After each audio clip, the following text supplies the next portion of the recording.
여러분이 지금 살고 계신 그 집 벽 속에 무엇이 들어있는지 아세요? 최근 충격적인 사실이 밝혀졌습니다. 한일현대시멘트가 만든 시멘트에는 무려 26%의 폐기물이 섞여 있다는 겁니다. 여러분 집 4분의 1이 폐기물로 만들어졌을 수도 있다는 뜻이에요. 더 충격적인 건 정부와 건설업계가 이 정보를 여러분에게 알려주지 않으려 한다는 사실입니다. 내 집에 어떤 시멘트를 썼는지 얼마나 많은 폐기물이 섞였는지 아무도 알려주지 않아요.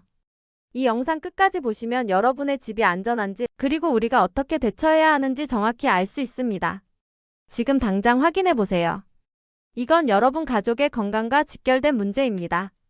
얼마 전 김모 씨 53세는 30년 대출을 받아 새 아파트에 입주했습니다. 평생 모은 돈과 앞으로 갚아야 할 빚까지 합쳐 마련한 보금자리였죠. 하지만 입주한 지 2달 만에 충격적인 뉴스를 접했습니다. 한일현대시멘트 폐기물 혼합 비율 25.6%. 자신의 집을 지는 시멘트에 폐기물이 26%나 섞여 있다는 뉴스였어요. 26%가 어느 정도인지 아세요? 시멘트 30만 톤을 생산할 때 7만 7천 톤의 폐기물을 넣는다는 뜻입니다. 트럭으로 따지면 3,800여 대 분량의 폐기물이 들어가는 거예요. 김 씨는 즉시 건설사에 전화했습니다. 우리 아파트에는 어떤 시멘트를 썼나요? 그런 정보는 공개하지 않습니다. 그럼 폐기물이 얼마나 들어간 건가요? 죄송하지만 답변 드릴 수 없습니다. 김 씨는 당황했습니다. 평생 모은 돈으로 산 집인데 그 집에 무엇이 들어있는지 알 수 없다니요. 이게 말이 되는 일일까요? 현재 우리나라의 정보 공개 시스템은 이상합니다. 시멘트 제조사는 폐기물 혼합 비율을 공개해야 해요.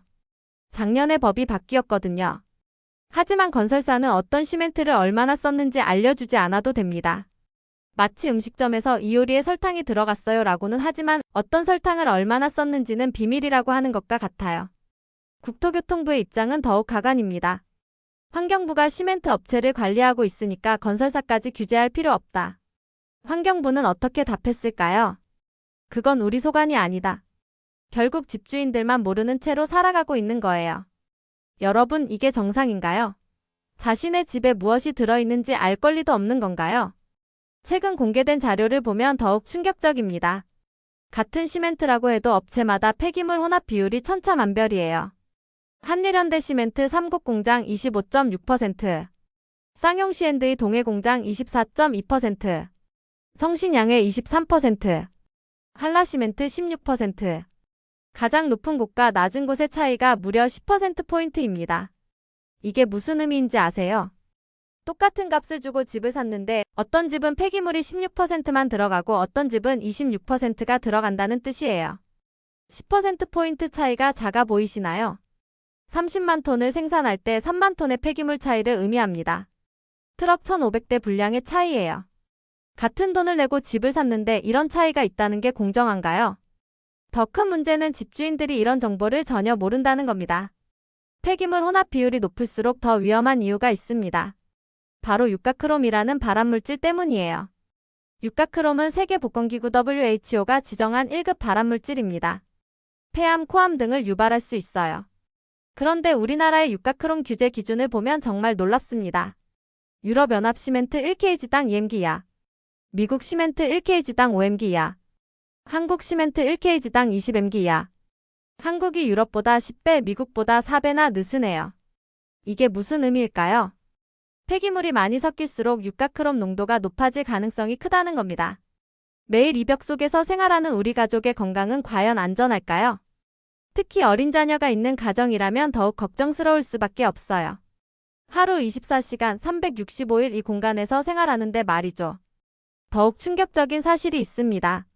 시멘트 환경 문제 해결 범국민대책위원회가 조사한 결과를 보면 순환경제선도국이라는 독일조차 폐기물 혼합 비율이 14%에 불과해요. 독일 14% vs 한국 26%. 환경 선진국인 독일보다 우리가 12%포인트나 높습니다. 독일은 환경 기술이 발달한 나라잖아요. 그런 나라도 14%만 쓰는데 우리는 왜 26%까지 허용하는 걸까요? 혹시 우리나라의 기준이 너무 느슨한 건 아닐까요? 아니면 기술력이 부족해서 폐기물을 더 많이 써야 하는 걸까요? 범국민대책위원회는 이렇게 지적했습니다. 과연 적절한 폐기물 혼합 규정을 두고 있는 건지 의문이 크다. 맞는 말이에요. 환경을 지킨다는 명목으로 국민 건강을 볼모로 잡고 있는 건 아닐까요? 이런 문제 제기에 대해 건설업계는 강력히 반발하고 있습니다. 한국주택협회와 대한건설협회의 주장을 들어보면 이렇습니다. 폐기물 사용을 줄이면 탄소 절감과 자원 재활용에 역행한다. 폐기물을 안 쓰면 석탄을 더 써야 하고 신규 광물 자원을 더 소비해야 한다. 정보 공개를 의무화하면 소비자에게 품질에 대한 불신을 조장한다. 주택 공급 위축이 우려된다. 심지어 이런 말도 했어요. 시멘트 정보 공유가 지연되면 인허가 절차가 지연되어 사업성이 저하된다. 과연 이들의 주장이 타당할까요? 환경을 생각한다면서 왜 독일보다 2배나 많은 폐기물을 쓰는 걸까요? 소비자 불신을 조장한다고요? 그럼 투명하게 공개해서 신뢰를 쌓는 게 맞지 않을까요? 주택 공급이 위축된다고요? 그럼 국민 건강은 어떻게 되는 건가요? 이들의 주장을 들어보니 결국 자신들의 이익을 위한 변명처럼 들립니다. 가장 답답한 건 정부의 태도입니다. 국토교통부의 공식 입장을 보면 이렇습니다. 폐기물관리법 개정으로 환경부와 지자체가 중금속 함유량을 관리하고 있어서 건설사까지 규제하는 건 실효성이 떨어진다. 건설사는 시멘트가 아닌 레미콘을 다수 업체로부터 조달받아 사용하므로 시멘트 정보를 수집 관리하기에는 부담스럽다. 환경부는 어떻게 답했을까요? 환경부 소관이 아니다. 이게 말이 되나요? 김윤덕 국토부 장관은 후보자 시절 인사청문회에서 이렇게 약속했어요.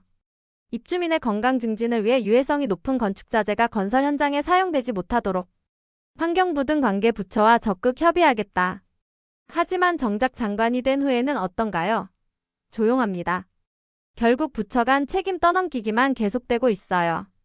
그 사이 국민들만 모르는 채로 살아가고 있습니다. 그럼 우리는 어떻게 해야 할까요? 시멘트 환경 문제 해결 범국민대책위원회 박남아 위원장의 말이 핵심을 찌릅니다. 건설사가 어떤 시멘트를 사용했는지 그 브랜드와 혼합 비중을 공개하면 집주인들이 아파트의 시멘트 정보를 알 수 있게 된다. 그러면 시멘트 업체에서도 품질에 신경을 쓰고 건설사도 양질의 시멘트를 사용해서 관련 문제들이 자연히 개선될 것이다. 맞는 말입니다. 숨기면 문제가 해결되지 않아요. 투명하게 공개해야 시장이 개선됩니다. 현재 국회에는 관련 법안이 이건 발의되어 있어요. 더불어민주당 문진석 의원과 조국혁신당 황운하 의원이 각각 발의한 주택법 개정안입니다. 이 법안이 통과되면 건설사도 시멘트 정보를 공개해야 해요. 우리에게는 알 권리가 있습니다. 내 집에 무엇이 들어있는지 내 가족이 안전한지 알 권리 말이에요. 여러분도 목소리를 내야 합니다. 국회의원에게 연락하세요. 우리 집 시멘트 정보를 공개하라고 요구하세요. 건설사에게 문의하세요. 어떤 시멘트를 썼는지 알려달라고 하세요. 시민단체 활동에 관심을 가져보세요. 한 명 한 명의 목소리가 모이면 변화를 만들 수 있어요. 여러분의 건강과 재산을 지키는 일입니다. 우리 자녀들이 더 안전한 환경에서 살 수 있도록 하는 일이에요. 이제 선택하세요. 계속 모르는 채로 살 것인가 아니면 진실을 알고 변화를 만들어갈 것인가. 여러분의 집, 여러분의 건강, 여러분의 선택입니다. 감사합니다.